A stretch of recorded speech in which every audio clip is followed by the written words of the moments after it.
Hey guys, I hope that I'm live right now. If you guys are able to listen to me properly as well as there's no issues with the audio or the video, please do let me know.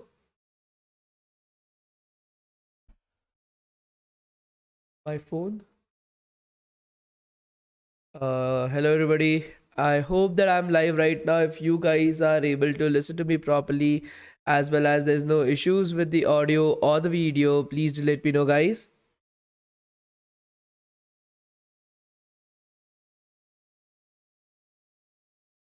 No issues? Okay, that's great.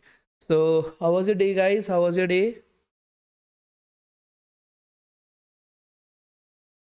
Just call on my number.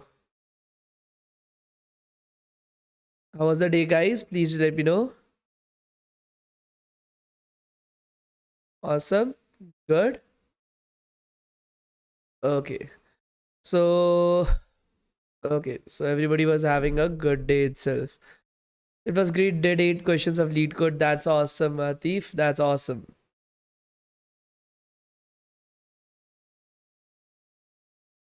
Okay. What about you? I had a okayish day. Still not well. So, I was resting the entire day off. I didn't went to the office as well, but no issues in that.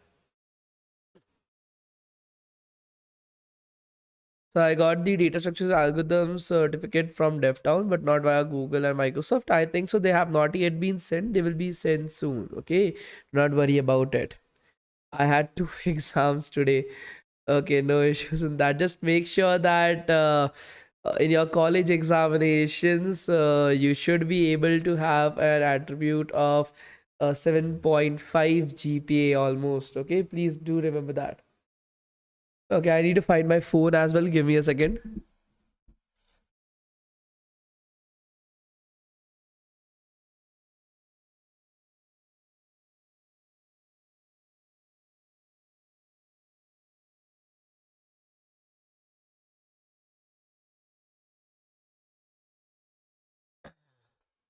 Okay, day two, I can't fill the attendance form because of network connection, but I filled the attendance form from day one to day five. In timing, will I be eligible for certificates? Yes. So don't worry about it. Okay. We usually take some of the problems into consideration. Okay. So you don't have to worry about that. Where are the cats? So my cats don't go along well with my dog. So usually they are separated. So right now Susie is sitting with me. So the cats are upstairs. Okay, great.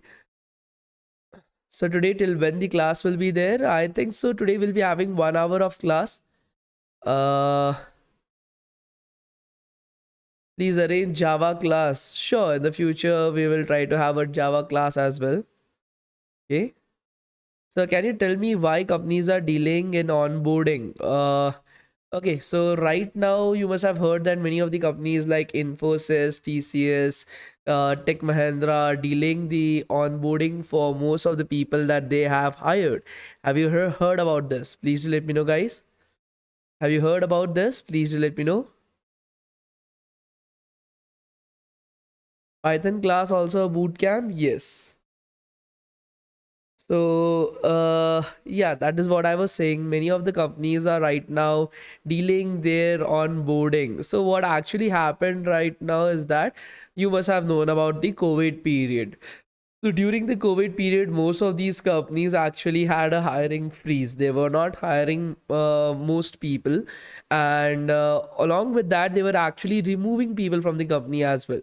The bottom 5% of every team in every company, no matter it was Google, Microsoft, Amazon, or companies like TCS, Infosys, were actually removing the bottom 5% of the performers from the company. Usually it's bottom 1 or 2%.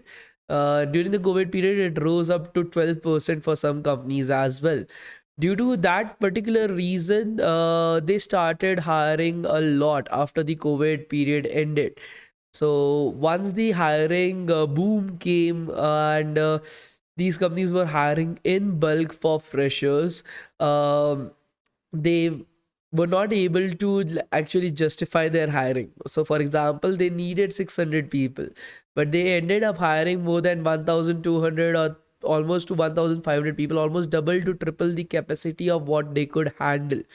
Once they understood this particular fact, they have started delaying the onboarding process, and many of these companies have actually revoked their offer letters as well.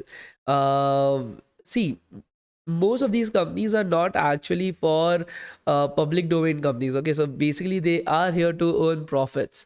So if they feel as if the hiring isn't suitable or up till the mark of what they actually want, so they usually like revoke their offer letters itself.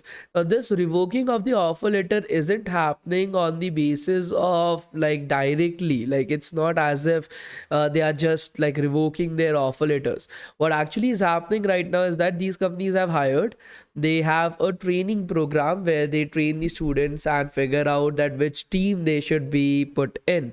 So, for example, if I'm a part of these companies, I'm an intern who has been hired by these companies, and I'm going through my training basis.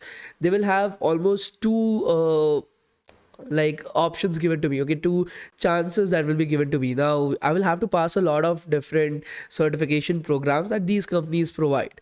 Now, if I have failed the first certification program, again I have failed the second chance as well. Before the COVID period, during normal hiring, they would like put you up for some like remedial classes or something like that.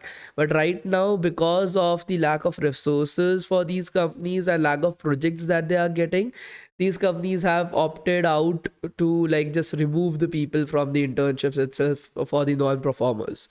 So if you see, the point is, if you are doing good, okay, when you are entering into a company and you are among the top performers itself, of course you won't get outed out of the company. But if you are still underperforming, or still you are from like you are not performing good, then there's a very high chance that you are not going to get the offer letter, or your offer letter will be revoked. So that is what is happening right now.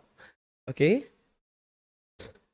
From my college, TCS placed one chemical engineer. What work they give to chemical engineers? So it's not actually so. These companies, IT companies, no matter which particular company is, whether it be your TCS, Infosys, or Google, Microsoft, Amazon as well.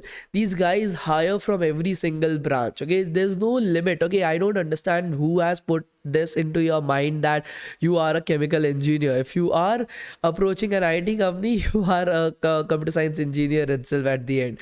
So these companies hire according to that. They don't care from which particular background you are from. They just want to see if you have the right skill set or the right knowledge. That's it. They don't care whether you are chemical, mechanical, civil, electrical. They don't care about it. None of these companies do. I actually do the hiring for more than 15 different companies, and we have a partnership with 36 different companies that hire directly from us. None of these companies have ever told me that we just want to hire IT or CSE students. And these includes top-notch companies like Google, Microsoft, Amazon, Walmart, Flipkart, Oracle, uh, Adani, Fidelity, all these companies, like all these companies, they have never told me something like that. Even students who are from commerce background, MSc, BCA, MCA background as well. We have even got students who are in maritime engineering and merchant navy. So these are not even engineering backgrounds. Okay, these companies hire from that as well. They don't really care about all these things, because at the end of the day, they have understood one thing, that whatever you are learning in college, that is absolutely next to shit. It's basically the equivalent of learning just in school, okay, like what you studied in NCRT, and trying to give the JEE mains and advanced examinations on the knowledge that you have pertained via just reading NCRT books. Everybody knows that that is of no use. At the end of the day, you will never be able to qualify these examinations like JEE mains and advanced. These companies have also understood that whatever you are studying in your college, it's of actual no use to them or to you as well. So whatever you have to do, whatever you have to prepare for these companies, you have to do it separately. For example, DSA CP. DSA is being taught in C as a language in your college. No company will want you to code in C, your DSA. And if you even try to code DSA CP in C, you will never be able to pass any of the examinations of these companies. So that is the main point. these companies have realized that whatever you need to do for entering into these companies, you have to do it on your own separately, and it has no relation to what you're studying in your college itself. That is the main point. After internships from DevTown, can I get placed through DevTown? Of course, you can. You can look at our placements range. You can look at the testimonials on our website. We have placed a lot of students. Okay. Okay, so can you guys let me know? Okay, so we have already wasted. I didn't see the timing itself. Okay, so there's a lot of different questions that I'm able to see on the live chat.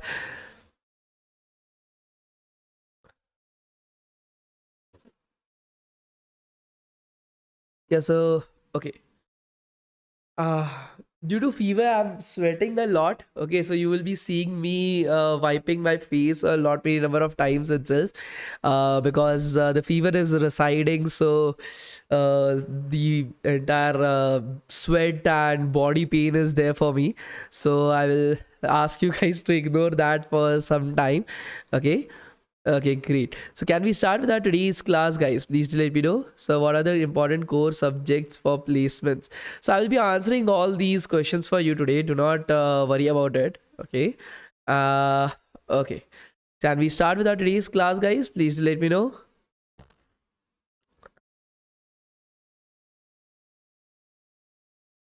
Great. So the first thing, I will be answering a lot many number of questions today. Do not worry about it. I'm able to see there are a lot many questions that you guys want to ask.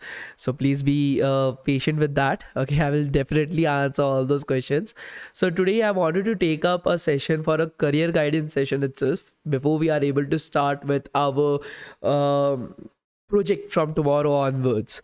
So I want to make sure that you guys are having a good knowledge about the career and everything on how you can proceed further after this boot camp as well. So I'll be sharing some resources with you guys. I'll be telling you guys from where to study, how to study it from. Okay, you don't have to worry about it.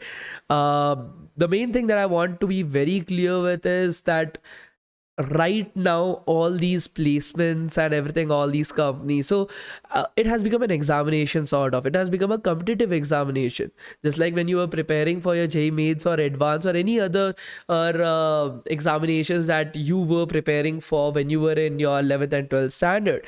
The same thing is happening right now as well with these like company examinations. So I don't understand one thing that I'm able to see from the live chat as well. Many students, when you were in 11th 12th, when you knew that okay, I have to give J mains or I have to give J advance, did you just start like with anything that was there on the table, or did you first look at that okay, this is the kind of examination that I would have to do, these are the type of questions that will be asked, this is the syllabus of that particular examination, I have to prepare according to this. You will talk to somebody. So for example, my dream college might be IIT Bombay, so I will talk to somebody from IIT Bombay that okay, how did you like prepare for the examination and sort on and go further with that. I don't understand one thing, that why you guys are not doing the exact same for company examinations. Like I'm able to see for most of the people, they don't even know like what type of questions are going to be asked to them, what is the syllabus for that, what is the different rounds that I need to prepare for. Is SQL going, so somebody's asking SQL platforms, is SQL going to be asked to me or not, okay, in which profile will it be asked to me. So why are you guys not preparing for that? You guys don't have a idea about whether CGPA from college matters. You don't have an idea about okay, so I'm from civil engineering, I'm from commerce, will I be able to apply for these companies or not? So is there something wrong right over there? Or I've seen students going to professors and asking that how to like prepare for these companies. How can a professor help you out when he himself hasn't even sat for any companies or hasn't even qualified for any company itself? How is he going to help you guys out? How is your senior going to help you guys out when he's the one struggling to get into these companies? So that is the reason why I wanted to make you guys understand about like what is the entire process, what are the different things that you need to study, how to study it from where can you study it from, which languages do you need to study. Okay, so that is what I will be telling you guys in today's session. Okay, so first let me just answer one fact that why I am telling you this, okay, why you should be listening to me. There are three reasons for that. First, your aim is to get into a company like Google, or to get into a company like Microsoft, or to get into a company like Amazon. And I've already achieved that. I've worked in Reliance, I've worked in Geo, I've worked in Google, I've worked in Fastnell. So most of the companies that are your dream companies and your dream positions as well, whether it be data scientist, full stack engineer, machine learning engineer, I have been at those positions. The second particular fact is that over the past 4 years, I have been like DevTown has been accumulating a lot of different companies that are hiring from DevTown right now. We have a list of 36 different companies who are hiring more than 900 to 1,000 students from us on a monthly basis. And that is higher than any of the IITs and NITs out there in the entire country. So we are extremely proud of that fact as well, which includes companies like Google, Microsoft, Amazon, Samsung, Oracle, Walmart, Wipro. We are having Flipkart. All these companies are currently hiring from us. Along with the same, the third particular fact is that I have been taking up interviews for more than 15 different companies up till now. So as a software engineer, so I have been taking up interviews for freshers. So I have been an interviewer myself for more than 15 of these companies, where so I'm able to guide you guys that when you're going to an interview, what is the exact things that these companies are looking forward from, not just these companies but the interviewer themselves as well. Okay, so that is what I'm trying to make you guys understand this. So let us start with the same. I was a data analyst in Reliance and then a data scientist at Geo. Okay, so let's continue with the same, guys. First, we'll try to understand what is the hiring process for each and every one of these companies, and why do I always tell you guys that, okay, do DSACP, do DSACP. Am I an idiot for telling you guys that? So let us first try to answer this particular question. In the meanwhile, I'm just opening up the live chat on my phone so that I'm able to see your chats as well. Give me a second, guys. Okay, so I have opened up your live chat as well on my phone, so that I'm able to see that as well. So let's first start by understanding the hiring process for these companies. Most of the companies, whether and I'm talking about, so I will show you the list of companies so that you guys are able to understand what companies am I referring to. So let me just open this up. Okay, so these are the companies that are currently hiring from us. Every single one of these companies' names that you are able to see right over here, Microsoft, and the numbers that you are able to see is the past months hiring data. So how many students did these companies hired from us directly? So all these companies, if even one of them is your dream company, these companies are following the exact same pattern that I'm going to tell you guys for their hiring process. So please listen to me very carefully if you're interested to get placed in either one of these companies. Okay, so whatever companies that I'm showing to you guys, these are our hiring partners. So I want you to understand like the exact hiring process that these companies are following. Okay, so let us get started with that. The first particular round will be your online coding assessment. Okay, online coding assessment. Okay, so the first particular round is your online coding assessment itself. Every single company, whatever names that I have shown to you guys, even Google was there, if you guys remember. So Microsoft, Google, Amazon, Gap, Samsung, Geo, Flipkart, Oracle, Barclays, Walmart, Fidelity, Deutsche Bank, all these companies have the exact same hiring process. So please focus upon what I'm teaching to you guys. Now, this particular online coding assessment that you are able to see right over here is basically a 60 minutes to 90 minutes coding round.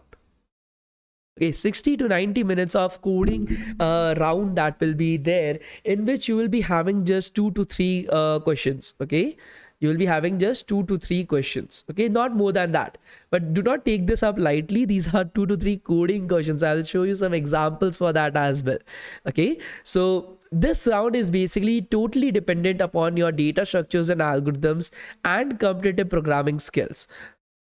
No matter if you are applying as a software engineer, if you are applying as a data analyst, if you are applying as a data scientist, if you're applying as a front end engineer, okay, if you're applying as a back end engineer, you're applying as a cloud computing engineer, you're applying as a DevOps engineer, okay, you are applying as a full stack web developer, whatever position that you are applying for, if it is remotely related to the term IT, if it is remotely related to the term IT or information technology, then in that particular case, this is the exact process that these companies will be following. Okay, exact process, whether it be software engineer or data analyst, data scientist, full stack engineer, front end engineer, back end engineer, cloud computing engineer, DevOps engineer, any particular company that you are applying for will be following this exact same process of hiring. So if you are interested in one of these positions, then you should be listening to me very carefully. Okay, guys, so any position that is remotely associated with IT, you will have the first round will always be an online coding round, and this is where your data structures and algorithms and competitive programming skills will be put on to test. Okay, now in this particular scenario, in this 60 to 90 minutes, these 2 to 3 questions, these look something like this. Let me show it to you guys. Okay, me open up lead code for you, and let me just put it up on explore, view questions. Let me just take up a random particular question. So this will be how your examinations will also be going on. You will be having the question on the left hand side. As you're able to see, it will be a proper word problem. Just when you were in school, you had mathematical word problems that were there. Similar to that, you will have a problem that you will have to read. You will have to see the examples that are there, what type of output is required from it. You will have to see the constraints that are there. Okay, and according to that, then you will be having to select your language. So C++, Java, whatever language that you want to code it in, and you will have to write the exact code to make sure that the question is getting solved. Okay, you will have to write the exact code to make sure that the question is getting solved. If it's a right solution, your question will get passed. If it's not, your question will fail. Okay, so as you are able to see right over here, this particular first round that is there, you will have to learn DSACP for it. Without that, there is no going further. Now many of you will be asking, sir, DSACP, which language should be preferring for? Like in colleges, I'm learning C. Okay, then I've heard about C++, I've heard about Java, I've heard about Python, I've heard about JavaScript. So which language should I prefer to like compete in these coding rounds? See, my basic concern for you guys is that if you don't know DSACP, you will never even proceed further in these rounds itself. Okay, you will not even proceed further in these rounds. You'll never even get to sit in an interview as well for any of these companies. Nobody is going to take you in, even if you are excellent at web development, if you are excellent at data science, if you are excellent at anything. If you don't know DSACP, you're not even going to, nobody is going to listen to you. Nobody is going to give you a chance to interview as well. So please make sure that your DSACP is great. Okay, so now in these particular languages, like I said, why C? Okay, why not C?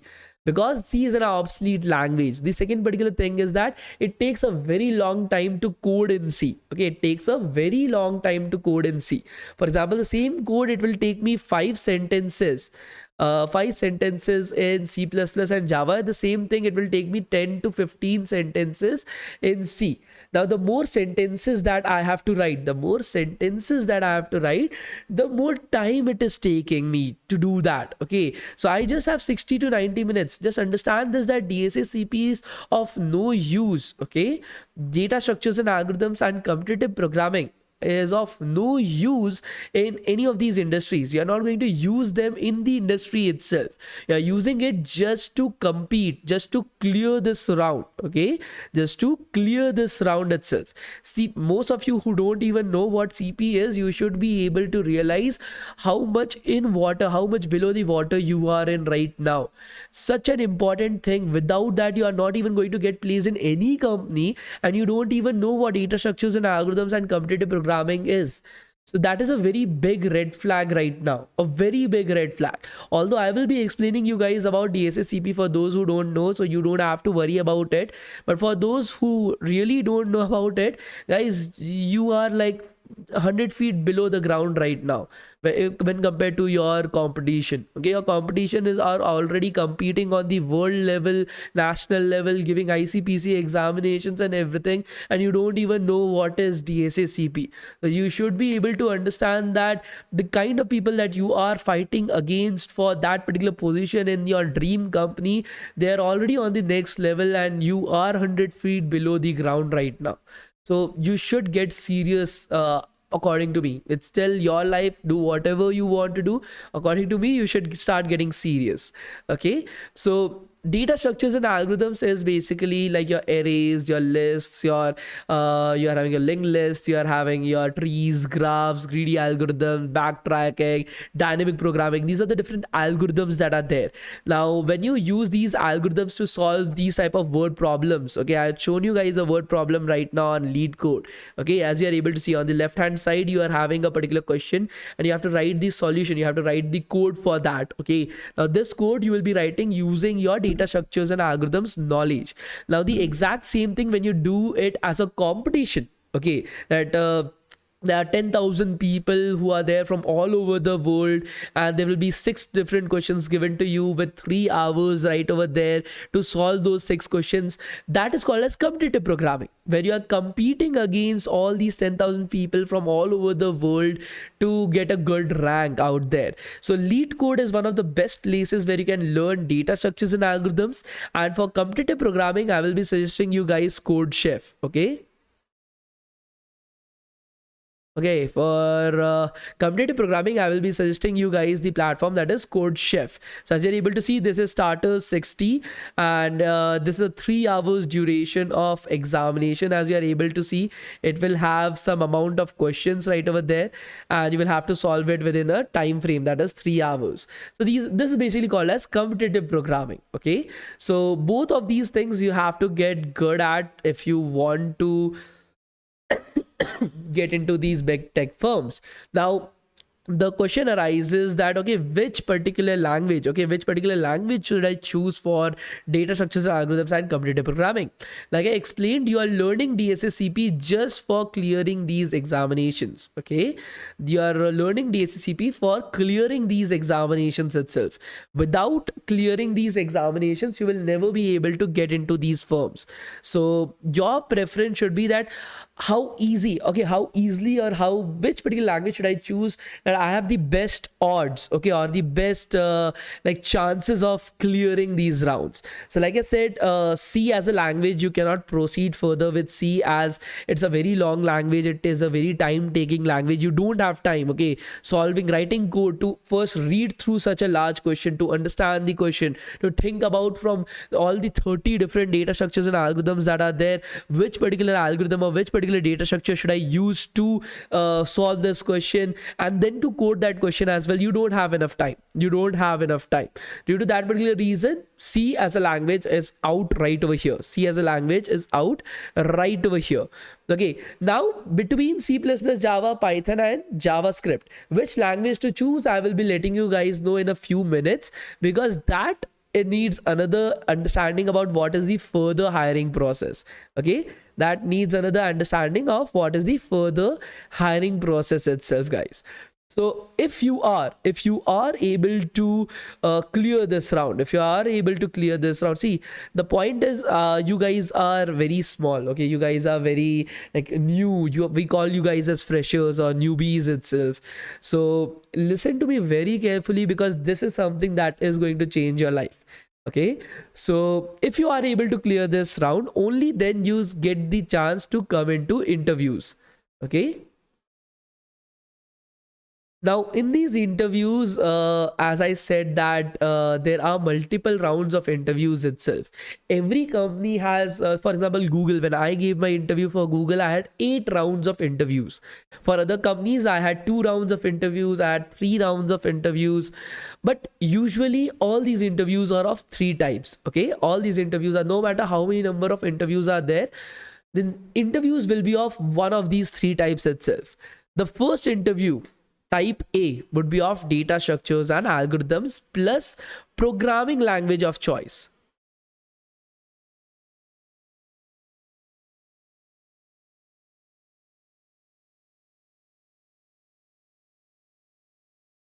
Okay, so data structures and algorithms plus programming language of choice itself. So this is the first type of interview that will be there. If you are able to clear this particular round of interview, then then you will be having your second round of interview, that is your technical round. Surf is DSA necessary for Java, also for fresher. Like I said, first of all, there is nothing called as a particular position called as Java. Java is just a language. Okay, so you are not going to get a job by just learning Java. That is the first thing that I'm going to tell you guys now. Okay, first you have to learn Java, then data structures and algorithms in Java, then competitive programming using data structures and algorithms and Java. Then you have to learn one of the technical things, okay, whether it be data science or full stack or whatever you are interested in. And then you are, that is where your knowledge is being tested, the technical round. That is where your projects, your internships, your trainings, your like language of development, whatever you have chosen, all these different things will be discussed in the technical round itself. And then there's the last round, that is the HR round. That is the HR round right over here. So these are all the different, this is how usually most of these companies will be taking up your interviews. Of course, you need to have excellent communication skills as well in English. Okay, these rounds, when you're sitting into an interview, you are not going to talk in Hindi. Okay, for example, just giving you an example, in Google I had 8 rounds. Out of that, 4 rounds were taken up by people who were not Indians. Okay, one was from Indonesia, one was from China, one was from UK, and one was from USA. Okay, these guys will not be able to understand Hindi if you're trying to speak in Hindi in front of them. Okay, so you need to understand one thing, that your English vocabulary and your English speaking skills should be top notch, at least up to a mark where you are able to express your ideas, express whatever is going on in your mind properly in a very like brief manner. That kind of like communication skills is extremely important, guys. So if you are not well in English, okay, if you're not well in like spoken English itself, try to make sure that you are starting to like develop that as well. Okay, so again, I will be telling you guys the first round, like I've written right over here, okay, is data structures and algorithms and programming language of choice. So this particular round is basically made so to as to check whether you have cheated in the online coding round or not. Okay, whether you have cheated in the online coding round or not. In this particular round, what they do is, for example, I'm taking your interview right now. Let's assume that. So we will be on a meet. Okay, that is a video call. I will be seeing you at all times. I'll be asking you to share your screen. Okay, or I will be providing you a link where I will be able to monitor whatever you are typing. Then I will be asking you, I will be giving you a data structures algorithms question. Okay, that this is a question, blah blah blah blah blah. Now these are some of the examples, just like on lead code what you saw. And right now, write the answer to this particular question. Okay, write the code for this particular question itself. You will be writing your code, okay, in whatever programming language that you have chosen, whether it be C++ or Java. Once you have done that, I will be like checking it if it works or not. If it does not work, then you are rejected right over there. If it works, I'll be asking you to like optimize the algorithm even further. Okay, make it faster if it's possible. If you are able to do that, then you have passed the round, and then you go to the next round. If you're not able to pass this round, again you are rejected. You don't get the chance to move on to the next round. Okay, whatever projects that you have made, you are great at Azure, you are great at GCP, you are great at AWS, you are great at machine learning. But if you have not done DSA and CP, up till here, you're not even going to get the chance to showcase your skill sets. And the technical round, that is the type B type of interviews, this is where your projects, this is called as the technical round. This is called as the technical round. And this technical round, this is where your questions will be asked to you about your projects, about your trainings, about your internships that you have done, okay, about any hackathons that you have visited. So all this different stuff, all these projects that you're talking about, all these machine learning, deep learning algorithms that you're talking about, all these websites that you're developing, all these different things will be asked to you in this technical round. These certificates that you want to showcase, okay, that basically comes into equation in this round itself. And if you don't have them, if you don't have projects, again you are rejected, because every round counts. So now and then the last particular round is your HR round. The HR round is the most simplest round that is there. Any, like, if you are a complete psychopath, only then you can mess up the HR round. The HR round will basically ask you questions like, have you ever been in a position of responsibility or a position of leadership? If you had a team of like 4 or 5 people, one of them is not doing his or her work properly, what would you do? How would you handle that particular situation? So it's basically logical thinking. Okay, HR round basically checks whether you are a psychopath or not. If you're a normal person, you will get through that round. If you're a psychopath, you will not be able to get through that round itself. That is the only thing that they will be checking right over there. Now, when it comes to these first 2 rounds, that is the kind of rounds that I want you guys to know a lot more about, because I'm able to understand most of you don't even have an idea on what goes on behind in these rounds itself. Okay, so there are 2 kinds of languages that exist, okay, that you have to list on your resume. The first particular type of language, we call them as the programming language of choice.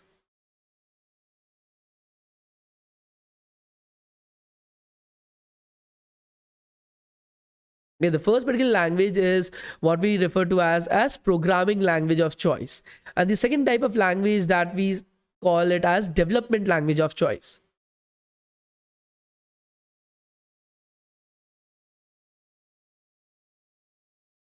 Okay, so these are the 2 type of languages that you guys need to know. There are just 2 languages that you need to know. You don't need to learn 5 languages, 10 languages. These are all bullshit. Whoever is telling you these kind of stuff, just ignore them. There are just 2 languages that you need to know: a programming language of choice and a development language of choice. These are the 2 particular languages. The programming language of choice is what will be asked to you in your round 1, the DSA round. Okay, the round 1 of interviews, the A type of interviews that were there. That is the round where your programming language of choice will be asked to you. Okay, whatever language that you choose for DSA CP, whatever language you choose, C++, you choose Java, you choose Python, you choose JavaScript, whatever language that you are choosing to do data structures and algorithms and competitive programming, you will be asked questions related to that language as well. You'll be asked questions related to that language as well. And this is the reason why I usually suggest you guys not to use Python and JavaScript as your programming language of choice. Not to use Python and JavaScript to do data structures and algorithms and competitive programming. You are learning DSA CP just to make sure that you are able to clear this round. You want to make this round as easy as possible. As easy as possible. You don't want this round to be so tough that you are not able to get into that company itself. Okay, you don't want it to be tough at the end of the day. Okay, so due to that particular reason, why I suggest you guys not to do DSA and CP in Python or JavaScript or in any other languages, that these are development languages. These are languages that has a lot of depth behind it, a lot of different modules, a lot of different libraries, a lot of different branching out there. So it is impossible for you to learn these languages in such a way that if I'm not giving you the access of Google, you should still be able to answer all the questions that I'm throwing at you. And this is something that I have learned through a very hard manner. Okay, initially I used to list all these languages. Initially, when I was also a fresher, I was like, yeah, I've learned C++, I've learned Java, I've learned Python, JavaScript. I know a lot of different languages. I was like, अरे यार कुछ भी कर सकते हैं हम तो. So I used to list all these languages as my programming language of choice itself. And then I went into some of these interviews. They saw JavaScript right over there, and see, these guys have been using Python and JavaScript JavaScript as a development language for the past 10 or 12 years. Okay, the person taking your interview has at least 5 or 6 years of experience using these languages itself. They have a lot of knowledge in Python and JavaScript. Okay, and they start asking you such beautiful questions. Okay, even though like the type of, like, I had been working with Python and JavaScript for almost 2 to 3 years up till then. Okay, and then I went into these interviews. Even after that particular fact, when they started asking me questions in these languages, I was not able to answer any of them. At that particular point of time, when I joined these companies, I got to know what is their hiring process. Then I realized that these are the like languages that you should never ever use as in DSA and CP, because then in the round 1 of your interviews, in the round A of your interviews, they will be asking you questions related to these languages. You will have no access to Google and you will not be able to answer any of those questions. That is the reason why I always suggest students to take up C++ or Java. See, whatever I'm telling you guys, that is just a suggestion. Okay, that is just a suggestion. I'm trying to show you guys the shortest route possible to prepare yourself for these examinations, the easiest way possible, and to make sure that your chance of getting hired is the highest. So that is what I'm telling you guys about. Of course, you can use Python and JavaScript as your language for data structures and algorithms or competitive programming as well. But what I'm suggesting you guys not to do so has a logic behind it. And that logic I have shared to you guys as well. Okay, so that is the reason why I'm telling you guys all this kind of stuff. Okay, so like I said, C++ and Java, that should be your like language of choice for data structures and algorithms and competitive programming. If you ask me, my personal opinion, between C++ and Java, both of the languages are the same, but I have chosen C++. Again, like I said, as a person who is going into engineering, or as a person who is aiming for an IT job, your logical thinking should be good. If you don't have logical thinking, this is how you build up your logical thinking, when you think about everything in your life from a logical standpoint. So when the choice came to me that, okay, which particular language do I need to choose? Should I choose C++ or Java? The rest I understood it, that okay, why Python? Why should I not choose Python? Why should I not choose JavaScript? Why should I not choose C? But when it came to me that, okay, so which language should I take up? Okay, C++ or Java? I chose C++. There was a reason behind it. Again, it had everything to do with logic. Okay, the logic was, when you compare both these languages, when you compare the code of both these languages, Java is a little bit wordy. Okay, Java is a little bit wordy right now. What do you understand the term wordy? Like, for example, in C++, it takes me 4 words to like write a particular code, write a particular line of code. The same thing in Java will take me 6 words. Okay, it will take me 6 words. That is called as wordy. Okay, that is like there is a lot many number of words that I have to write to do the exact same thing. Now, like I said, I thought from a logical standpoint, I have 60 minutes, I have just 2 questions to solve. Even if I'm able to save 3 minutes of my time right over there, okay, by choosing C++ as a language, if I'm able to save 3 minutes of my time right over there, okay, because I have to type less number of words in C++, I will get more time to think about a question. If I'm stuck somewhere or I'm typing little bit slow, I will get 3 more minutes when compared to a particular person who is coding this exact same thing in Java.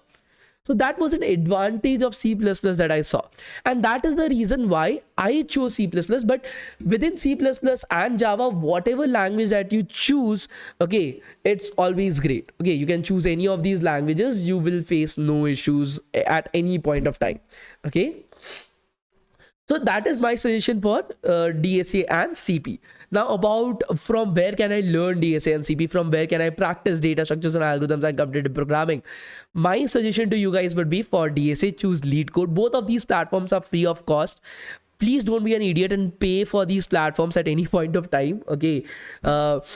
LeetCode for data structures and algorithms, and for competitive programming, you should be choosing CodeChef. Now, many people will be asking me, so what about HackerEarth, HackerRank, and all the other platforms that I have been hearing about? See, these platforms actually provide you with very easy questions. Okay, HackerEarth and HackerRank and Geek for Geeks and all these platforms provide you with very easy questions. These questions aren't something that are going to be asked to you guys in an interview. These platforms are there to provide you a sense of false entitlement that you know shit. And when you go to the interview, when you see the questions that are being asked right over there, you understand that you don't know anything. And I don't want you guys to figure that out at a later point of time. I want you guys to know it from now, that lead code. So why do I suggest these two platforms? Let me tell you that as well. Now, this is a trick that I'm telling you guys. I have a lot many number of tricks up my sleeve. But if somebody is really interested, actually is willing to like work hard to get into a particular good company with an average salary that is more than 25 lakhs per annum, in that particular case, I'm giving you guys a small tip. If you want to use this tip, it will provide to be grateful. Like, you can message me at a late point of time that yes, this tip worked and right now I'm working here and there. So these are one of the many tips that I have. The tip is very simple. Amazon as a company, I'm talking about Amazon as a company. If you want to get selected into Amazon, the only platform that you need to learn from is lead code. In every single examination of Amazon, every single, whether it be the online coding round, whether it be the DSA interview round, they will ask questions directly from lead code. They won't even change the question as well. Direct questions from lead code. That is the kind of platforms that I'm suggesting to you guys. You won't hear me say at any point of time that the questions came from Agar Earth and Agar Rank. None of the companies will put up questions from there, because the questions are so easy, everybody will be able to solve them. So they don't want that kind of things. So that is the point that I'm telling you guys. Every company has a lot of different tips. Even Google has a lot of different tips that I know of. Like, what are the different things that you need to do to increase your chance of getting selected into that company. But this tip for Amazon, and Amazon has an average package of 25 lakhs plus. Okay, so that is the kind of things that I'm telling you guys right now. Whatever suggestions that I'm giving you guys, there are a lot many number of alternatives as well. I give you guys suggestions according to the fact how useful they are. Okay, are you guys able to understand this? Please do let me know, guys. Are you guys able to understand this? Please do let me know.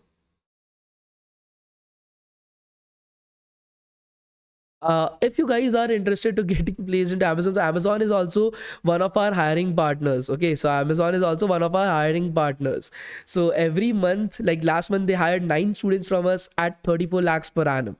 The highest package we would achieve by in Google itself, of course, 60 lakhs per annum for 7 students. Microsoft gave us the second highest package of 48 lakhs per annum for 9 students. Amazon gave the third high. So this is basically in the way of what packages they hired our students at. Amazon hired at 34 lakhs per annum. So the point is that these packages are amazing. These packages are so high for a fresher just coming out of the colleges. Just think about that. And each of these companies have a lot many number of tips and tricks that are there. So that is my suggestion for you guys. And I'm giving you one more suggestion for those who are really interested to get into Google. Okay, I'm giving you one more tip or a trick if you guys want. Whenever you guys get good at lead code and code chef, now this is only for those guys who have been practicing lead code and code chef for more than 8 to 9 months. At least 8 to 9 months. I'm talking about every single day, 2 hours without fail. Yeah, I've been practicing on lead code and code chef. I'm talking about only those guys. Okay, so you know how much water you are in. Many of you didn't even know about DSA and CP. Okay, so this is a trick that the 7 students followed, and hence they are in Google right now. Okay, so if you guys want, I'm sharing that with you guys. I never shared this with anybody. So after code chef and lead code, if you guys are good at DSA and CP, the platform that you should be aiming for is Code Forces. This is the platform that you should be aiming for if your aim is to get into Google. Now, if you directly start off with Code Forces, your entire self-respect, self-esteem, self-confidence, whatever self you can attach to anything in your life, that will go down, dig a hole inside the ground, put its head inside and then die. Okay, so never go to Code Forces directly. Okay, once you are good at lead code and code chef, only then try with Code Forces slowly and steadily, because it will plummet your entire self-confidence to the way that you cannot even think about. Okay, but if you are aiming for a company like Google, this is the platform that you should be aiming at. Now see, many of you guys are like, my mathematics is not great, my logical thinking is not great. Dude, it took me 6 months. For 6 months I was not able to like solve a single question on lead code. A single question I was not able to, and this is truth, I'm not even exaggerating it. The point is, I never started with the easy questions, I started with the medium ones. For 6 months I was not able to solve a single question out there. Like, you can understand the kind of dilemma I was in. Like, I like, my friends were doing like 5 questions a day, 3 questions a day, and I was not able to do a single question for 6 months. The point is persistence. Many of my friends who are able to solve 3-4 questions right now didn't go and get into Google, but I did. The point is persistence and hard work. Your logical thinking will automatically start developing.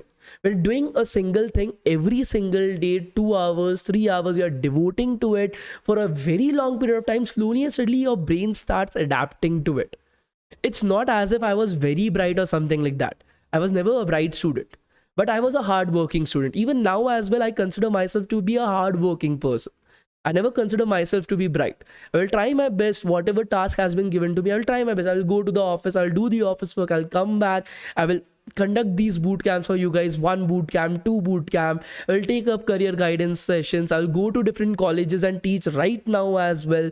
Coming back home, I will then solve all the problems, all the management things that are going on in DevTown. So I always consider myself to be a hard-working person. It is never important. See, there are 2 types of people. One is talented people. Talented people, if they give less time as well, they will be able to achieve good things. But not everybody is talented, especially in this field. And I was never talented in this field. I hated coding from my childhood itself. I hated it like anything. But right now I am teaching coding. I'm myself having a person with 6 years of experience. So the point is, it's never important, okay, that if you hate something, it's not for you. You just have to give your time. You have to give your efforts in that. Okay, the next particular thing is that so the main question is, why did you leave Google? So see, it's all about the money. Okay, Fastmail offered me a package that was much more than what Google was offering me, so I shifted the company. As simple as that. Of course, my workload got like increased a lot as well, but it's fine. Like, if the money is coming into my bank account, I'm happy with it. I can enjoy my life. The packages is also something that once you enter into Google, many of the companies start approaching you with higher packages than that. So that is also a great thing. Okay. The next particular thing, that is development. So now most of you guys are interested in like project making and all these kind of shit. So for you guys as well, the language that you choose right over here is, if you want to choose data science, you'll be going with Python. If you want to choose full stack, you will be going with JavaScript. Whatever language that you choose right over here, that is called as the development language of choice. And this language, because you are listing it out as a development language of choice, none of the interviews are going to ask you questions related to the language itself. What do you mean by development language of choice? This is the language that I use for development purpose. And in development, you usually, whatever you don't know, you Google stuff and then use it accordingly. So the interviewer understands that this is not the language that you use without the help of Google.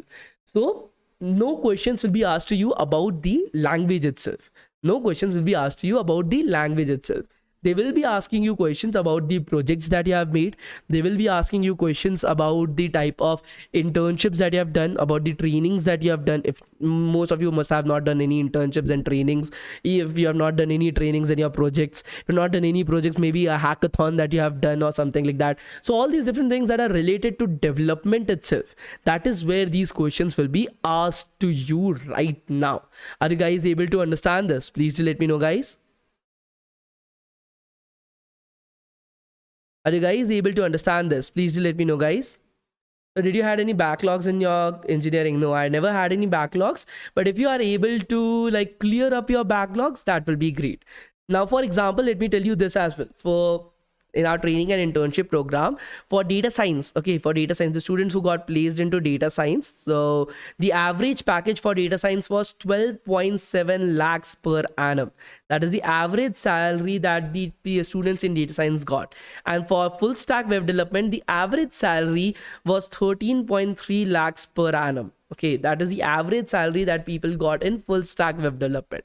Now in data science, the highest salary was 60 lakhs per annum via Google, and in full stack web development, the highest salary was 48 lakhs per annum. But the placement, when it comes to placement, there were a lot many number of companies that were available in full stack when compared to data science. Although we had a 98% placement ratio, like the number of students who enrolled into the program and the number of students who got placed, and still, like what we were able to see was most of the companies were hiring for full stack web development itself. So that is also something that I wanted you guys to understand about, that these are the numbers as well that you should be knowing about. For example, the lowest package that we were able to get in data science was 6 lakhs per annum. That was the lowest package in data science, whereas the lowest salary in full stack web development was 9 lakhs per annum. So the lowest salary was greater in full stack web development. So think statistically, think logically itself. I'll tell you one more thing: full stack web development is a lot harder to learn when it compares to data science. Okay, that is also one of the things. Data science is much more easier when compared to full stack web development. You need to understand one more thing. So many of you guys are coming to this particular program or this particular bootcamp as well. Most of you guys must be knowing about what is MERN stack, MERN. Are you guys aware of MERN stack? Please do let me know. Are you guys aware of MERN stack? Please do let me know, guys. Do you guys have any idea about MERN stack? Please do let me know.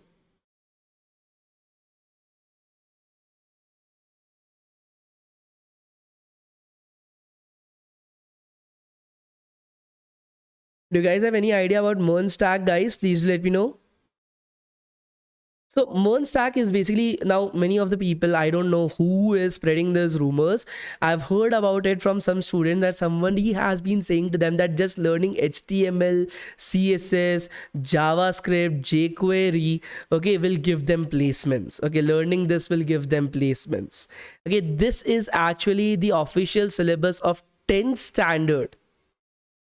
NCERT IP is the name of the subject that is there in 10th standard CBSE. Okay, this is the exact syllabus of 10th standard students. And do you guys really think that a 10th standard student who is actually learning the exact same stuff, actually doing better than you, who is not able to get placements, and you will be able to get placement by just learning this much? HTML, CSS, JavaScript, and jQuery. Come on, guys. 10th standard students in CBSE, they are learning this. Don't joke with me at the end, okay? So learning this much is basically the fundamentals of web development. It's not actually going to get you placed anywhere. Okay, this is just introduction to web development itself. After that, you have to learn MERN stack. That is your MongoDB. That is the database, Express, React, and Node.js. That too at a good level. Like in the boot camps, we will be having boot camps on React, we'll be having boot camps on Node.js, we'll be having boot camps on Express, but that will be an introductory boot camp just to introduce you to the technology, do a small project on that so that you have a hands-on learning experience, you're able to understand how to learn that particular technology itself. But that will be an introductory thing, a beginning level thing itself. Okay, so you have to be going to the advanced level of these particular topics, make projects in them. After that, just learning this much is also not efficient. More than 1 lakh students are there every single year who are unplaced, who already know the entire MERN stack, who already have built projects and everything, and they already know MERN stack. There are 1 lakh students right now who are unplaced. Let's assume that there are just 10,000 job opportunities. There are just 10,000 job opportunities. Let's assume that this is just a hypothetical number. Okay, then almost 1 lakh students are going to fight for those 10,000 positions. 1 lakh students are going to fight for those 10,000 positions itself. Then there are people who learn not just MERN stack but cloud computing as well. Cloud computing with AWS. My suggestion would be AWS. Do not go with any other platform. AWS is the industry leader right now. Every single company is using AWS. 80% of the entire internet basically lives on AWS. If you have learned AWS, shifting to any other cloud computing platform will be extremely simple. So at any point of time, if you are learning cloud computing, you should be choosing AWS only, okay, and nothing else. That is my suggestion to you guys. Okay, so people who learn AWS, that is cloud computing, as well as MERN stack, because it becomes easier to deploy stuff as well. These type of people are usually around like 20,000 people. The 20,000 people who know both MERN stack as well as AWS as well. Now these type of students, again, so there are more than 1,20,000 people who are going to apply for these 10,000 positions. Again, your chances to get selected is extremely low. But there are just a few people who also know DevOps. Okay, there's just a few people who also know DevOps. Like MERN stack, they know MERN stack, that is front end and back end web development. They know AWS, that is cloud computing. They know MERN DevOps, as well as there will be like 200 to 300 people itself, not more than that.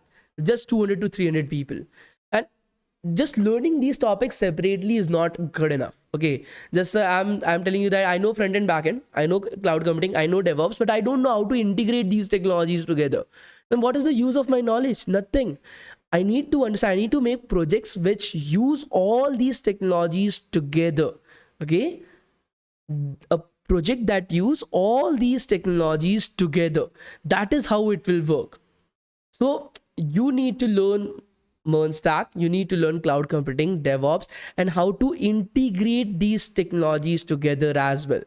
These learning them separately have like no use at all. And yes, data structures and algorithms is compulsory for freshers. I'm just talking about freshers right now, because every single person who's coming to these boot camps, I'm understanding them, they are freshers. Okay, are you guys able to understand this? Please do let me know, guys. Are you guys able to understand this? Please do let me know, guys. And these type of people are called as full stack web developers. These type of people are called as full stack web developers, who know front end, back end, who know cloud computing as well as DevOps. Are you guys able to understand what I'm trying to say, guys? Please do let me know. Are you guys able to understand what I'm trying to say? Please do let me know, guys.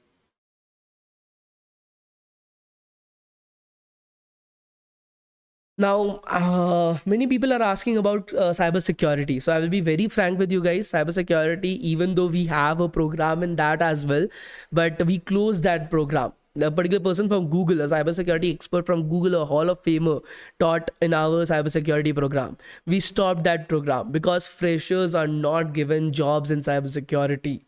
In cybersecurity, you need to have at least 1 or 2 years of experience in full stack web development or backend web development to get an opportunity to work as a cybersecurity expert. That is the reality of India, of our country right now. I am not very sure about what is happening in the foreign countries, but for a country like India, that I can vouch for, okay, there's absolutely no jobs for freshers in cybersecurity. And that is the reason why we closed the entire program down. We created an awesome program. We had a particular person from Google, a cybersecurity expert from Google, who was a Hall of Famer at Google as well, who came and taught live in our program. And still we closed it down just because of one fact, that we were not able to get students placed. Just because of one fact. We were like, it was the best program on the entire planet, but because students were not getting placed from that program, we stopped that program immediately. We refunded every money, every single penny back to the students. The reason is very simple, because we underestimated. We thought that there must be job opportunities and everything in cybersecurity, but it is not present in India. Every single company that we were approaching for to hire our students, every single company said the exact, even our partner programs, like even the 36 companies that we had, they said just one thing to us: these guys need at least 1 or 2 years of experience in full stack web development or backend web development to even qualify for an entry level position in cybersecurity. So that is the reason why I always tell students who are interested in cybersecurity, take it up as a hobby. Once you get placed, when you are going into a company, once you are earning enough money that you are able to focus on your hobbies as well, at that point of time, learn cybersecurity. Don't waste your time right now. You already have a lot of different stuff that you have to do. You have to learn data structure algorithms, you have to learn CP, you have to learn all these different things, you have to create projects in that as well. So that is the reason why I always see my job is to tell you guys the truth. I show you guys a path. I show you guys the exact thing that you have to do to get sure that you are able to get where you want to go. I tell you guys like, okay, yaar, like if you are not able to do it on your own, you can join us as well. Whatever is the case, whatever you prefer. But at the end of the day, it's up to you that if you want to follow on this path or not. I cannot dictate everything for you. I cannot like hold your hand and sit with you and then write everything down, help you code. I can't do that. Okay, even I don't have that kind of time. Even I love teaching, but I also cannot do that even for my brother. I don't have that much amount of time as well. I also have 24 hours. I need to sleep as well. So I give you guys a pathway, that this is the path, these are the different things that you have to learn, this is the exact thing that you need to work upon, the kind of projects that you should be creating. I will be telling you guys about that as well, but the point is you have to do it after that. I cannot help any further than that itself. Are you guys able to understand this? Please do let me know, guys.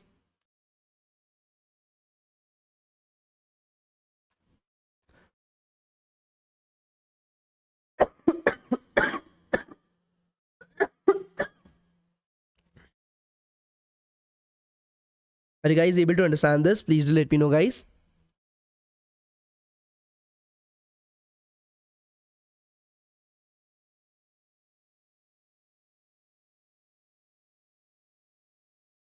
This is not a convo. For those guys who are thinking that this is a conversation that is happening between you and me, it's not the case. I'm just letting you guys know what you have to do in your life. Okay, what you have to do to get a job. Those guys who are interested, those guys who are really interested to get into a good company at a good package, they will be listening to me. They will be trying to understand. They will be taking down notes where I'm telling these guys all these different things. And those who are not listening to me, those who are not taking down notes, you should be able to understand that your chances of like, this is the shortest path possible. When I was in college, I was always like persuaded, okay, the new technology has come up, let's learn that. Okay, this new thing has come up, let's learn that. And when I started for aiming for different companies, started giving interviews for different companies, I got to know none of what I've learned up till now is useful. I'm not even able to get into an interview as well, because I didn't had good seniors, I didn't had good people around me, I didn't had good colleges around me or good people to talk to. Nobody guided me properly, and due to that reason, like I feel as if like I lost almost 2 years of my life, 2 years of my college life itself. I could have done much more better than what I had initially achieved. Okay, the package was great. It was above 20 lakhs when I like just joined Reliance as a fresher itself. But the thing is, I could have done much more better. I could have grabbed the package that I'm like not currently at. That would be an unrealistic demand. Like I'm right now, I'm having a great package, so that would be an unrealistic. But at least what I was getting at Google, I would have gotten it as a fresher itself. That is the point. Okay, so that is what I'm trying to explain to you guys right now. As a senior, we created DevTown to spread this awareness, to spread the reality of what is happening right now, what you need to learn. So that anybody else who is coming and telling you guys that, okay, learning HTML, CSS, JavaScript, you don't have to learn DevOps, you don't have to do DSACP, you will be able to get placements. You are able to show them the middle finger and say that I know, I'm aware of this fact that this is not the case. So that is the point, that why we created DevTown. Okay, so like I said, DevTown is a non-profit organization. We don't earn any profits out of this, but because we learn, we have a passion for teaching, we want you guys to be aware. That is the reason why we have these boot camps as well. Okay, so what about Salesforce? So I'm able to get a lot of different questions about Salesforce itself. So according to me, it's better to die rather than join a company as a Salesforce developer. The reason for that is extremely simple: money. The money as a Salesforce developer is not that great. Like the highest package, 6 lakhs, 7 lakhs per annum, that would be the best that you will be able to get. Like the best I'm talking about. So I don't feel as if I would be comfortable living on like 6 lakhs per annum. I would just like, I will prefer not to have any jobs. Like and just to do a freelancing or something like that. So that is the reason why Salesforce developers, the point with Salesforce developers is that first, money, it's not like good money itself. The second is that in an interview for Salesforce developers as a fresher, I'm talking about a fresher itself. Okay, I'm not talking about a particular person who has experience. If you're applying for an experienced position, you will need to have some understanding of Salesforce as well. But for just applying as a fresher for a Salesforce position, you don't even need to know Salesforce. Any kind of projects that you're having on any particular subject, you can showcase it right over there. You'll get selected. You will have the training in Salesforce via the company itself, and then you will start with the job. So that is how the Salesforce developers basically get hired. Okay. Okay, so now that I've told you guys about that as well, let me get back to it. Okay, so like I said, now coming back to projects. Okay, so which type of project should you be working upon in full stack web development? That is something that I need to cover up. That is the only thing that is left right now. Kind of scary, isn't it? Yes, it's scary. Truth is always scary. If truth was easy, then everybody would have done it, even me. So I wanted you guys to break all the different bondages that you're having in your head related to placements and come with a reality that, okay, this is the mirror. Look at it, where you stand right now, where you are aiming to go, and how much work you have done up till now. Okay, so first of all, you need to start off with the fundamentals. So HTTP, HTTPS, what are the different web protocols, GitHub version control, responsive designs with CSS, grid and box layouts, Tailwind CSS, Bootstrap CSS, JavaScript ES6. So these are all that I refer to as the basics of web development. Learning this, you're not going to get any jobs. This is the basics. This is like the A, E, U of ABCD. Like before learning ABCD, nowadays, photonics or something like that, these guys are calling it. So it's like teaching a baby how to create sounds. That is the basics that is there. So nobody's going to give you placements via this, but yes, this is the basics that you need to learn at any point of time. Once I've completed with the basics, you need to create some projects in that. My suggestion would be take up projects that have a real life implementation. For example, in this training program, what we do is we teach the Zomato clone. So you'll build the entire Zomato front end using HTML, CSS, Tailwind CSS, and all these different technologies, JavaScript, to create the exact same front end as the Zomato application that you use on your mobile phones. Once you have done that, then you need to start with React.js. That is the front end framework for like using JavaScript itself. So getting started with React lifecycle components, okay, lifecycle methods. Then you are having your React functional components, Webpack, third-party components, styling in React, routing in React hooks, state management in React with Redux, connecting to backend. So all these different things you have to learn. Now these are not technical in nature, of course, except component lifecycle methods. This is a technical topic, you need to learn it, but except that, whatever I've stated, you have to learn it from the implementation in a project. So again, my suggestion would be, for example, you have built the Zomato clone using HTML, CSS, Tailwind CSS, and JavaScript. Build the exact same thing using React.js and Tailwind CSS. Why I'm saying that is because then you will be able to understand why React.js is much more better than these traditional technologies. Why are we learning React.js? Why are we using React.js? You will be able to understand that. And you will be able to get a good project in React. So you'll be able to build the entire front end in React.js itself. The next particular tech stack that you need to learn is backend web development. Now in backend web development as well, there are a many number of technologies, but I'm suggesting to you guys learn MERN stack, MongoDB, Express, and Node.js. The reason of that is extremely simple. Number of jobs are very high. The availability of jobs is very high. The jobs are very high paying jobs as well. Freelancing is extremely simple in MERN stack. The number of people applying for MERN stack positions is less, so you will have better chance of getting selected as well. So taking up all these different things, you will be able to get a good placement. So due to that particular reason, my suggestion would be take up backend web development, Node.js, Express, microservices with Node.js and Express, integrating MongoDB, validating and error handling, building RESTful APIs with Node.js, Express, MongoDB, authentication and security. Now, once you have learned all these different things, okay, again, these are all not technical in nature. You have to learn it via implementation using a project. So you build up the front end clone using React.js, if you guys remember. For example, in React.js, you build up the Zomato front end clone using React.js. Now build up the backend for that front end using all these technologies. Build the backend for that and then connect both of them. Connect the front end to the backend. In this particular way, you will be able to develop an entire project, an entire Zomato application directly. Now, many of you guys will be like, I want to learn app development. Why am I learning front-end web development? Now, for app development, what is the only component that gets changed?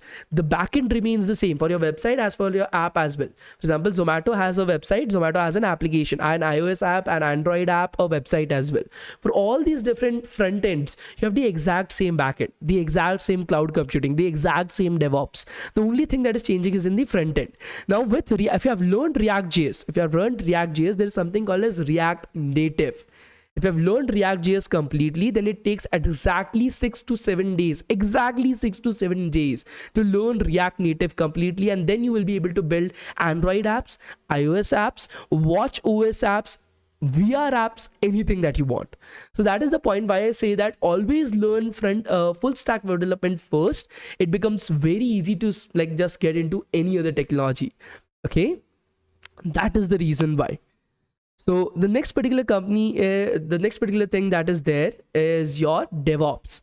So DevOps includes Docker and containers. Okay, so building and manipulating single and multiple containers with Docker, Docker Volume and Docker Compose, synchronizing an application with Docker, securing with Sync. Then you are having your CI/CD pipelining right over here. CI/CD setups. Okay, CI/CD is basically continuous integration and continuous deployment.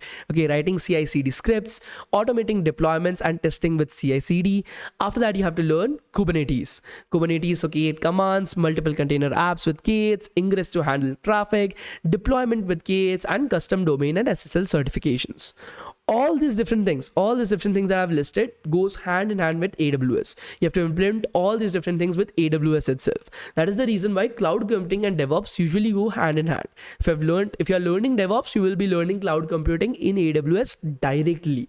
Okay, and whatever you have learned right over here, there are some few, like for example, virtualization and containerization, what are the differences and similarities. So there are some technical topics right over here, but mostly all of these things will be in practical nature. So whatever backend that you created, whatever front end that you created for the Zomato application, you will be using that, applying your DevOps concept on it, deploying it on AWS and creating a production ready. I'm talking about a production ready application. For example, the Zomato app that we create, we take up to such an extent that even if 1 million users is coming to your application won't be lagging, your application won't go down. So that will be able to handle a lot of traffic as well. It will be a production level app. You can even sell it off directly and start your freelancing as well. So most of the students that we have, we ask them to start doing their freelancing work. Because just think about it. What is Uber and Ola? It's basically Zomato for people. What is Zomato and Swiggy? They are the exact same thing. What is Dunzo, Instamart and all these kind of stuff? Okay, your Big Basket. All these are basically Zomato for groceries. So most of these applications are the exact same, and hence freelancing is also available on a very huge market. Okay, so you are able to use the exact same backend, exact same front end, just change the particular things, and you are able to sell it off as a freelancing gig as well. And each of these projects actually give you at least 25 to 30,000 directly if you are able to start your freelancing journey as well. So that is usually my suggestion, that take up a project that actually helps you guys out in a many number of ways, rather than just like without even thinking you're doing stuff. Think whatever you are doing at any point of time, even you are writing something in the live chat, think how it might affect you at the end. Think everything through before doing anything. As an engineer, you should think logically about everything that you're doing in your life. Okay, so that is how you should be proceeding further with it, guys. Some of the example projects that I will be telling you guys that we do in the training program is that, for example, the Book My Show clone. So using React and Redux, we built the Book My Show clone. Then the exact same Book My Show application that you guys have been using to book your movie tickets. Then you are having the Zomato front end, Zomato backend, that is using Node.js Express, then integrating it with CI/CD, DevOps, and Kubernetes, deploying it on AWS. Then a small book management API, task management app, personal portfolio. Of course, as a full stack engineer, you should be having your personal portfolio as well, guys. That is very important at the end. So all these different stuff you have to learn. And your data structures and algorithms, for example, you should be learning bit manipulation, recursion, arrays, searching, sorting, matrix, hashing, strings, linked list, stack, queues, dequeues, trees, BST, heap, graph, greedy algorithms, backtracking, dynamic programming, try, segment and binary index trees, disjoint sets. These are all the things that you have to learn at the end. Okay, guys?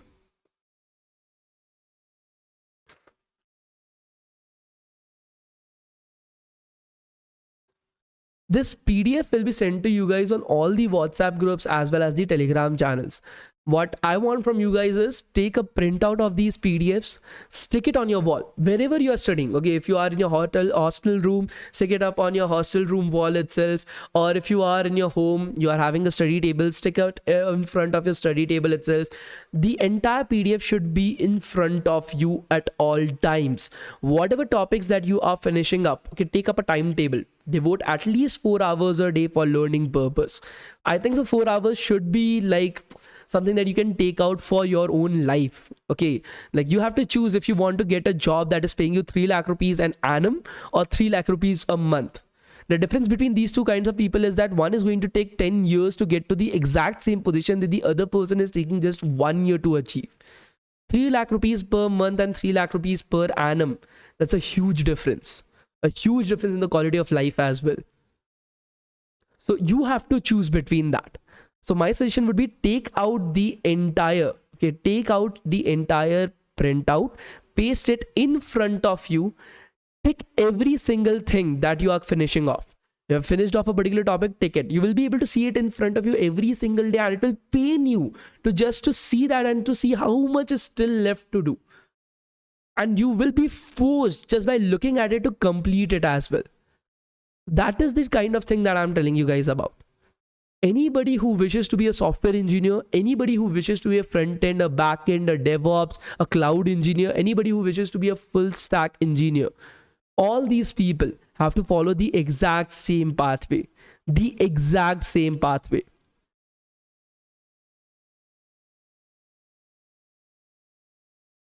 Are you guys able to understand this? Please do let me know, guys.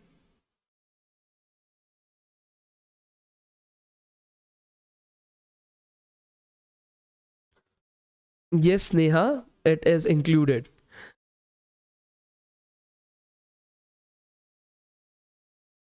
Are you guys able to understand it? Please do let me know, guys.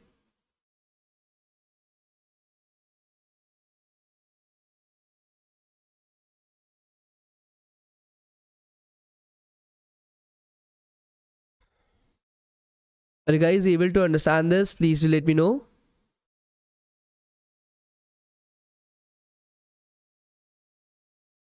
Great. So like I said, if you want to do it on your own, it's as simple as it. Google stuff up. I've provided you with the entire pathway. You just have to Google things up. You have to look at it. You have to study it. You have to come back. I've provided you guys with lead code resources. I've provided you guys with code chef resources.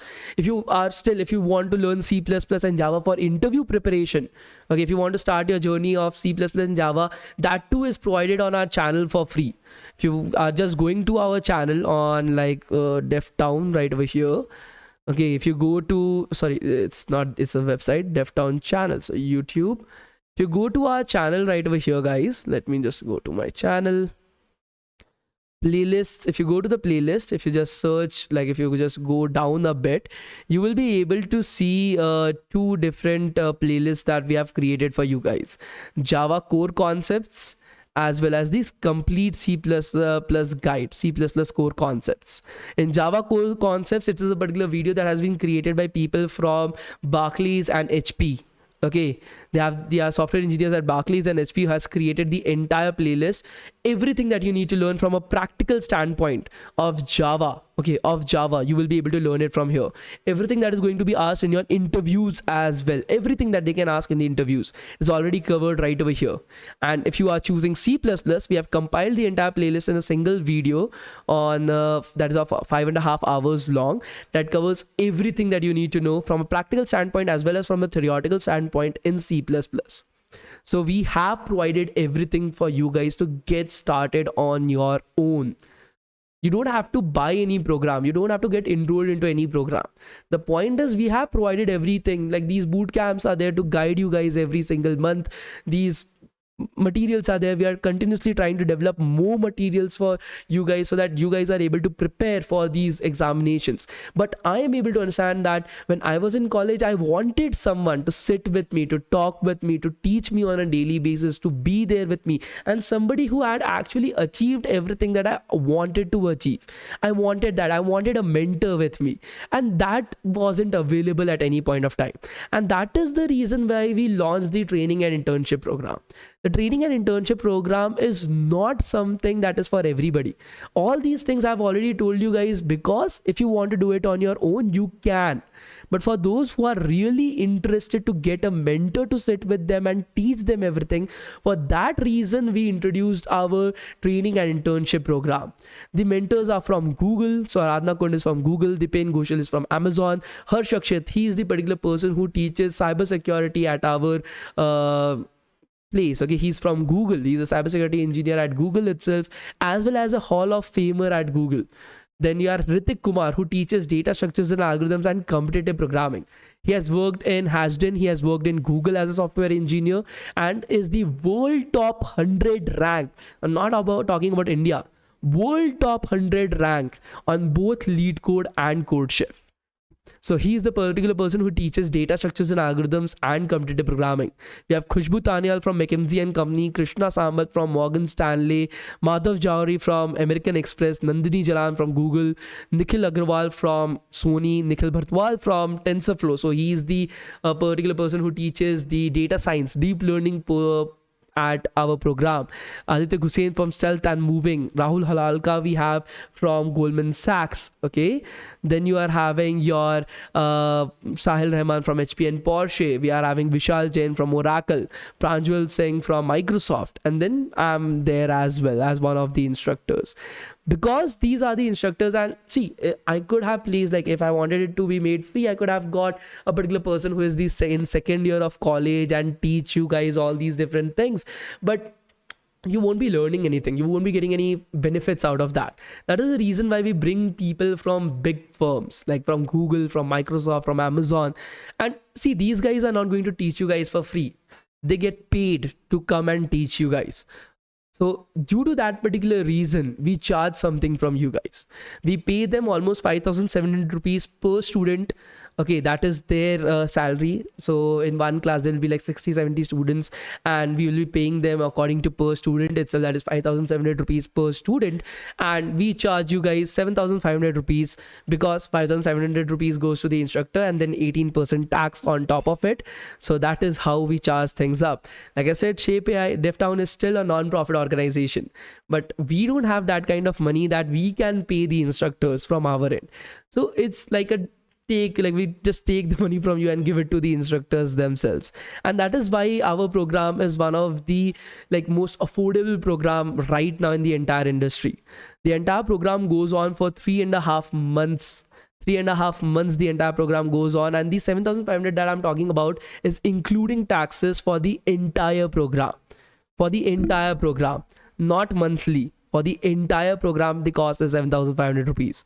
It includes C++, it includes Java, it includes data structures and algorithms, it includes competitive programming. The classes will be there on Zoom every single day, 5 days a week, in the evening after 7 o'clock, because like I said, the instructors are from various different companies. The instructors are from different companies itself, so they are actually working. So they only have time in the evening. So after 7 o'clock for 2 hours every single day, the classes take place on Zoom live. We'll be able to talk to the instructors. If you have any doubts, the instructors instructor will be there after the class as well. You can approach the instructors, you can talk your doubts out, you can take up the mentoring guidance sessions as well. After the class is over, we provide you guys with the class recordings as well. So if you guys like, with lifetime access, you don't have to worry about it. So at any point of time you want to revise something, you want to learn something new again, you can do that as well. If you have left a particular class, you can revise it and then join from the next class as well. Along with that, for example, if you're enrolling into the full stack program, we provide you guys with the class recordings of the data science program as well as for the cybersecurity program. Well, like I said, we are a non-profit organization. We don't make any money out of this. We just do this because this is what the students want or the students need. Actually, they don't want this, they need this, they just don't require it. What they want is Netflix and chill, and they spend that much money on that. This is the need for the students, and hence we introduce this. We have our collaborations with different colleges, and from that we take up almost 900 students every single month, which we train and then get placed. We only take up 120 students every month in 2 separate batches, and through these boot camps, that's it. Because the 900 students, we already have a commitment to them because of the different colleges that we have partnerships with. So these boot camps, because students were interested in that we also want to get enrolled into the program, that is the reason why we tell you guys about this. Otherwise we don't even want to tell you guys about this as well. So along with the same, there will be interview preparation, mock interviews, there will be resume building sessions, GitHub, LinkedIn building sessions itself. The placements are provided in 3 separate formats. One is through our partnership with the 36 different companies that I've already shown you guys. So these 36 different companies directly hire from us. So that is the first particular way of providing placements and trainings and internships to you guys. The second particular way is through the instructors themselves, as the instructors are from various different companies. So they provide the students who are currently like there in the class with referrals. So if you are doing good, you will get referrals from them from various different companies, and you can apply right over there as well. And the third is through our platform, where you can go and apply for various different companies according to the positions or the postings that are available right over there. So these are the different things that are there right now. Are you guys able to understand this? Please do let me know, guys.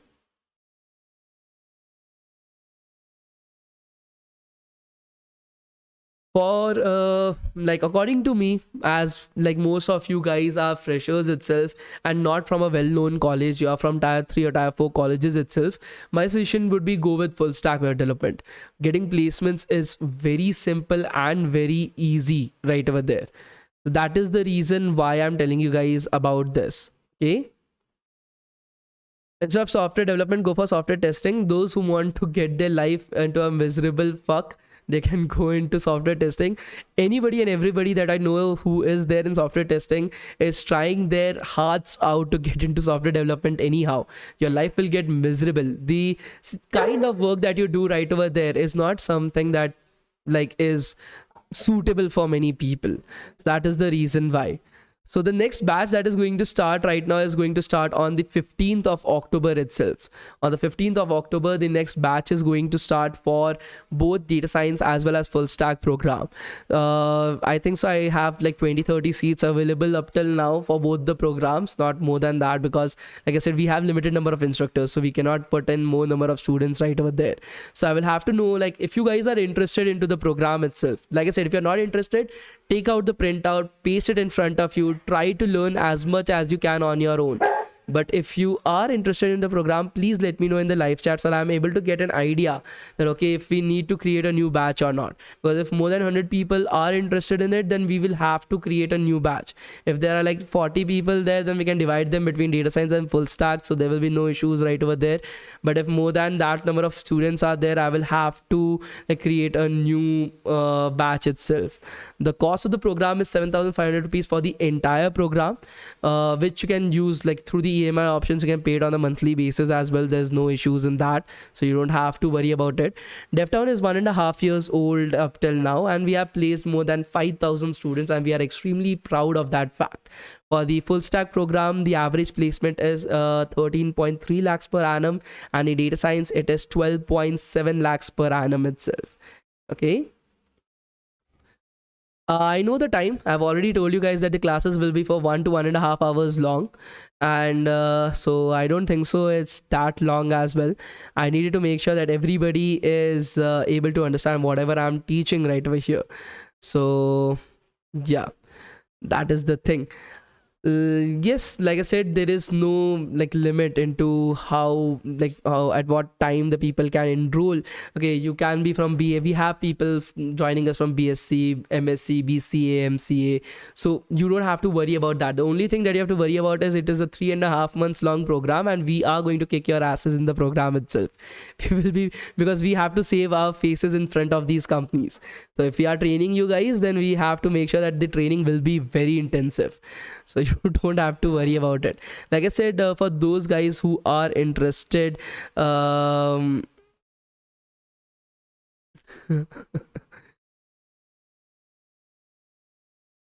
okay, so like I said, guys, for those guys who are interested in the program, please do let me know in the live chat so that I'm able to get an idea about how many students are interested into the program itself. For those who are interested into the program, I'm providing you guys the WhatsApp number for my team. Okay, you can contact me or my team on this particular WhatsApp number, and either me or somebody from my team will be helping you guys out with the entire thing. If you have any questions, any queries, any particular like concerns, you can contact us right over here, and we will be able to help you guys out with everything. You don't have to worry about it. Okay, so I pinned the link down in the description of the video. Either me or somebody from my team will be helping you guys out with the entire stuff. You don't have to worry about it. So if I get time, then of course I will be the one who will be helping you guys out.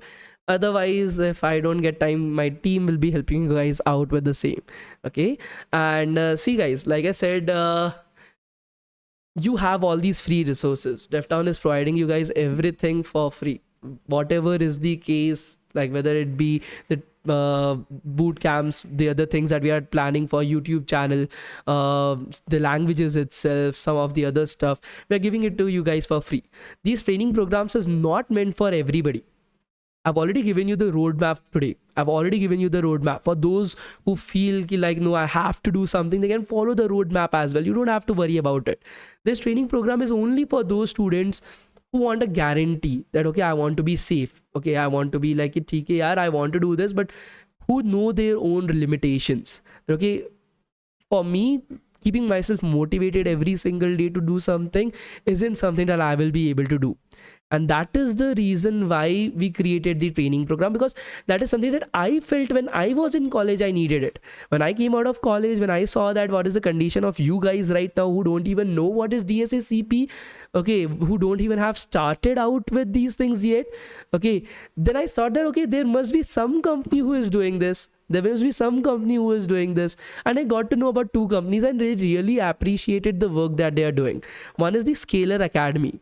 Scalar Academy, I saw their product and everything. I liked it. Like whatever they are doing it very well.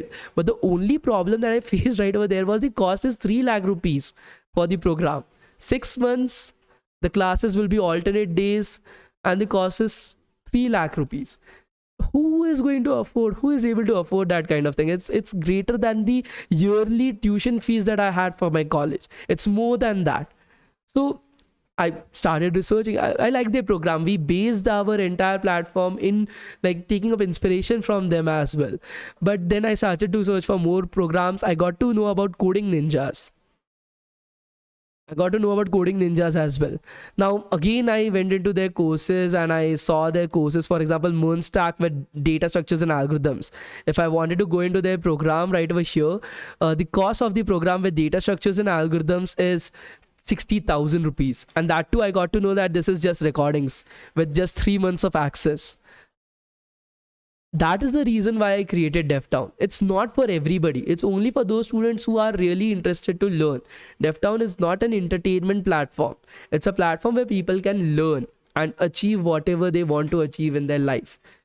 So whatever is the case, okay, if you guys want to enroll into the training and internship program, you can message me on the WhatsApp number that I have provided you guys in the live chat. Okay. And otherwise as well, you can, whatever questions that you're having, whatever doubts, whatever concerns you're having, you can approach us right over there. The cost of the program is 7,500 rupees for the entire program. You can use some EMI options that are available to pay on a monthly basis as well. There's no issues in that. Okay. So because I'm able to understand most of you are students and whatever the case is, so you don't have to worry about that as well. So whoever is interested in the same, they can message me on this WhatsApp number. Either me or somebody from my team will be helping you guys out with the entire process. Okay. So that is the entire thing. I will be showing you guys the attendance as well right now. The batch for the upcoming program is going to start from the 15th of this month. So for those who are interested in the same, they can register as soon as possible. The next batch is going to start on the 1st of November. So these are the two batches that we are having as of this particular point of time. This is the QR code for today, guys. You can scan this QR code for today's attendance as well. Okay. In November, we'll be having one boot batch starting from the 1st of November, and the second batch is going to start on the 15th of this month. So whatever your particular thing is, you can enroll according to that. Okay.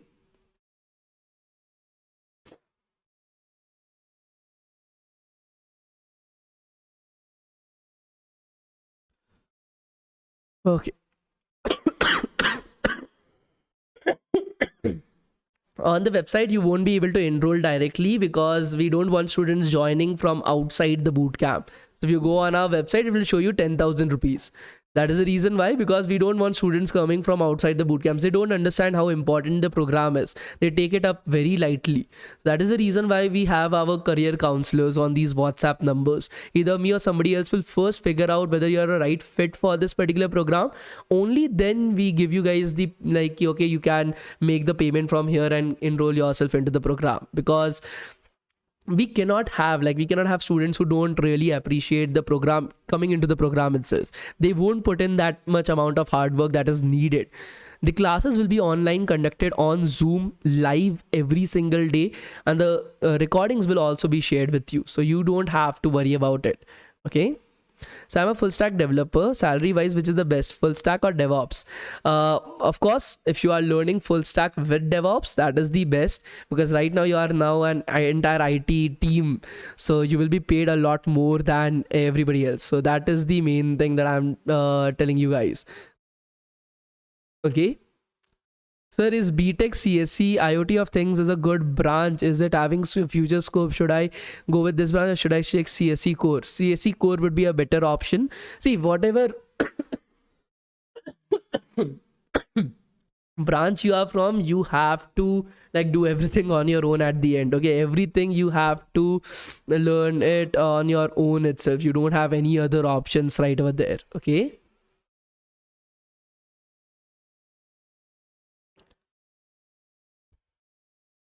What about OS, DBMS, AI, Azure? Okay, so out of this Azure, first of all, remove it, replace it with AWS.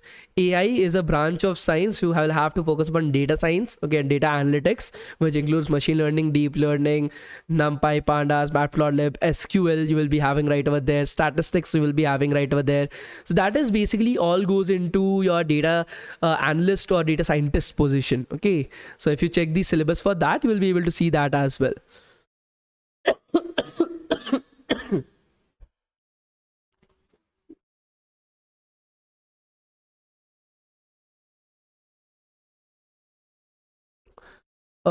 Sir, I've heard that companies have put a hold for hiring when we have a seminar. Is this true, sir?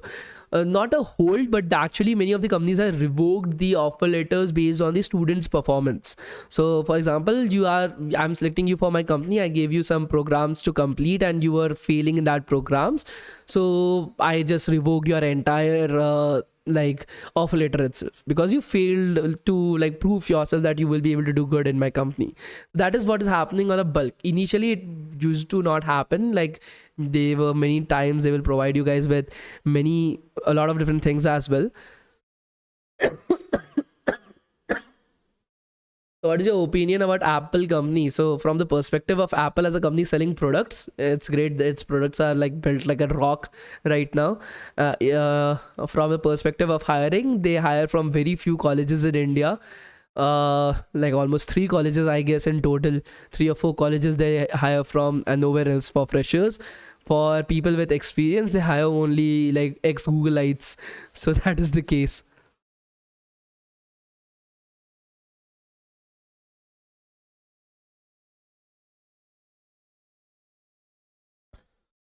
So why is DevTown not bringing anything about OS?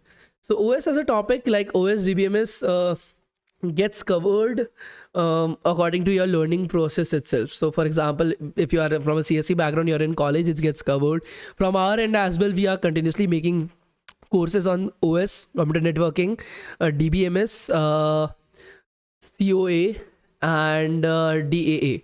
These are the 5 programs that we are currently making courses on for YouTube channel, but you'll be able to get it for free. So you don't have to worry about it. We are working like, it's just that as we are a non-profit organization, most of the stuff I have to do it. So it becomes very difficult for me to handle everything. But yeah. So thought on remote job. It's not up to me at the end. It is up to the company. If a company is offering remote jobs, they are offering it. If your company is not offering remote jobs, see, either you are so good at what you do that you don't care about like you have the choice between choosing a company which is offering remote and which is not offering remote. If you're not that good, then you have to suck it up. Like whatever the company is giving you, how you have to take it up. You don't have an option. Okay. Can you tell me how should we design our resume? Your resume is not your marriage proposal, first of all. Okay, it's a resume. It's a professional thing. Never put your pictures on it. Okay, like I said, it's not a marriage proposal. Secondly, keep it white, black, gray. These are the only 3 colors that should be there on your resume. The font should be between 11 to 14. You should have your name on top of it, an introductory statement about you. Do not put your hobbies down below. Okay, that I like to play cricket. Only put it if you have achieved something in that particular field. For example, cricket, achieved district level cricket or state level cricket may I achieved the first rank or whatever the case is, or man of the match or something like that. Something significant is there, only then put it up right over there. Otherwise, I don't care about it as a company.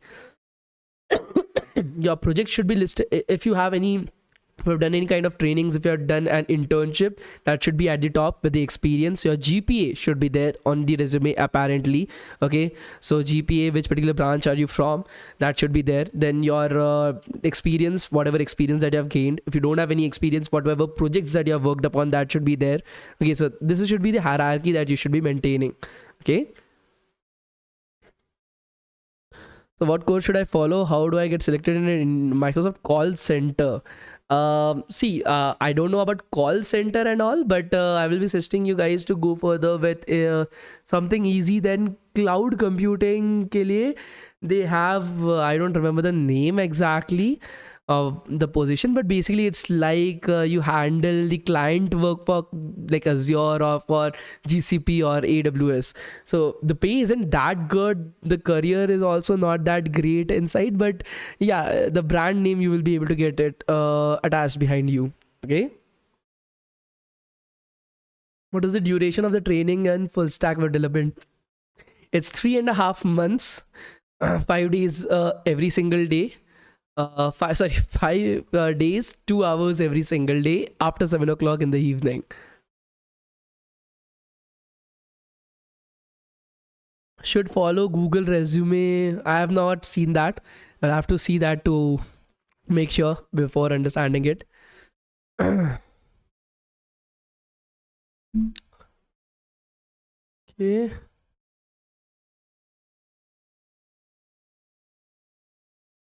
The bootcamp will start on this particular website itself, on this particular YouTube channel from tomorrow onwards. I guess if tomorrow is 13th. Tomorrow is 13th, right? So from tomorrow onwards, it will start on this particular channel itself. So you don't have to worry about it. Okay, so for those students who are interested in the training and internship program, whether the data science or the full stack web development, we provide you guys with the training certificate, the internship certificate, letter of recommendation at the end of the program as well. So if you guys want to join the same, you can do that. Okay, you can contact me or my team on this particular WhatsApp number and somebody will help you guys out. I've also provided you guys with the link as like pinned up in the live chat, so you can reach out to us via that as well. Okay, so we will meet again tomorrow. And okay, I purchased the course for Stack now. What do I do? Please guide to will go for payback money, please. Anuj, if you joined a program anywhere else as well, try to complete it. Okay, whatever the case is, wherever you are learning from, we have provided you guys with the syllabus. Follow that, okay, and learn as much as you can. Learning is never like less. Okay, learn as much as you can.